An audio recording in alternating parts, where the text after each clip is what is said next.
সামান্য একটা ইজি ব্রেকের জন্য একটা মানুষকে কিভাবে হত্যা করলো দেখুন।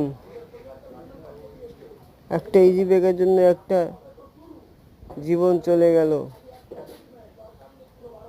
একটা ইজি ব্রেকের জন্য একটা মানুষের প্রাণ চলে গেল। কিভাবে হত্যা করলো একজন মানুষ? তারা কি মানুষ নাকি পশু?